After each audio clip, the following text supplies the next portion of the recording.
फिर से लेके आए हैं पाठ 8 अष्टम पाठा हितम मनोहारी चा दुर्लभम बचा। हितकारी और मनोहारी वचन दुर्लभ है। इसकी व्याख्या मैंने पिछले में कर दी थी। अब इस बार मैं प्रश्नोत्तर और अभ्यास कार्य लेकर आई हूँ। अब इस बार है अधोलिखितानि वाक्यानि पठित्वा आम अथवा न इति वदन्तु लिखन्तु च। अब इन प्रश्नों के उत्तर हमें आम या न कहकर देने हैं। पहला प्रश्न है कि वयम पृथिव्या पुत्र्या च स्मः। आम, इसका हो जाएगा आम, हाँ हम लोग हैं पुत्र पुत्री। दूसरा है कि रत्नम अनिवश्यति न। फिर है कि शीरम श्रेष्ठम आभूषणम अस्ति। आम। कि किम शरीरम आधम धर्म साधनम। आम। फिर है कि गुणानाम सर्वदा एव आदरा भवन्ति। आम।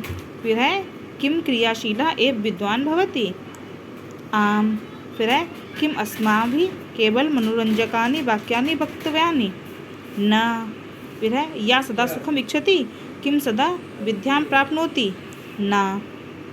इसके बाद है अब हमें इसमें एक पदेन में उत्तर देने हैं। एक पदेन में उत्तर देना है।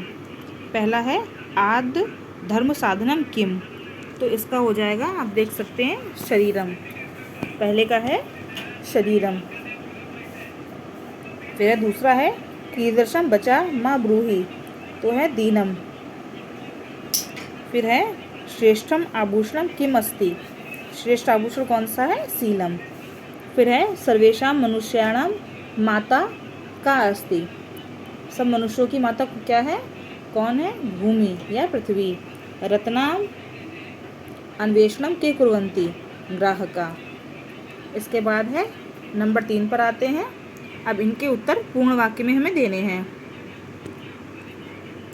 तो पहला प्रश्न है का विद्वान अस्ति। क्रियावान पुरुषः विद्वान भवति। फिर दूसरा है गुणीषु पूजा स्थानम किम। गुणीषु पूजा स्थानम गुणः। कहा विद्यां न प्राप्नोति। सुखार्थी विद्यां न प्राप्नोति। मनुष्य विद्यां अर्थम च कथम साधयेत्। मनुष्य विद्यां अर्थम च कणसः साधयेत्। कीदृशः वचनं दुर्लभम। हितम मनोहारी च वचनम दुर्लभम। इसके बाद नंबर 4 पर हम आते हैं। अब हमें इसमें प्रश्नों का निर्माण करना है। पहला है शीलम परम आभूषणम। तो है शीलम की जगह पे आ जाएगा किम। फिर है मनुष्य पृथिव्याम संताना अस्ति। तो पृथिव्या की जगह पे आ जाएगा कस्यः। फिर है गुणीषु लिंगम वयम चाना महत्वपूर्णम। तो गुणीषु की जगह पे आ जाएगा केशु। फिर है हितकारम मनोहारी च बचाः दुर्लभम भवति। तो बचा की जगह पे आ जाएगा किम। अब उसके बाद हम आते हैं नंबर 5 पर। अब हमें मिलान करना है। पाठ के आधार पर उदाहरण के अनुसार समुचित मिलान करना है। तो है नंबर का तो दिया हुआ है, नंबर खा कर देखते हैं। सर्वश्रेष्ठम आभूषणम शीलम। रत्नम न अन्वेषति तत् मृग्यते। आद धर्म साधनम शरीरम। हितकारम मनोहारी च वचः दुर्लभम। पूजा स्थानम गुणः। इसके बाद नंबर 6 पर आते हैं। अब समानार्थक हमें पद लिखने हैं। जैसे सुतः को पुत्र भी कहते हैं, पर्यायवाची शब्द की तरह लिखना है हमें इसे। अब है प्रथमम। प्रथमम का हो जाएगा आदम। इसके बाद है धनम। धनम का हो जाएगा अर्थम। अवस्था वयाः। वचनम बचाः।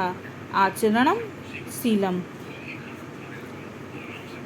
इसके बाद है विभक्ति लिखनी है हमें। दी हुई जो निर्देशित की हुई है विभक्ति उन्हें लिखना है।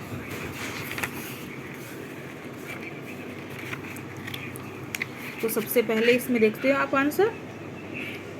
खा में सप्तमी विभक्ति है, गा में प्रथमा विभक्ति है, घा में द्वितीया विभक्ति है और वहाँ में षष्ठी विभक्ति है, चा में प्रथमा विभक्ति है। अब इसके बाद अंतिम हमारी अभ्यास कार्य है। यत्र अग्रे स्वरः अस्ति तत्र अनुस्वारस्य स्थाने मा लिखित्वा वाक्यानि पुनः लिखन्तु।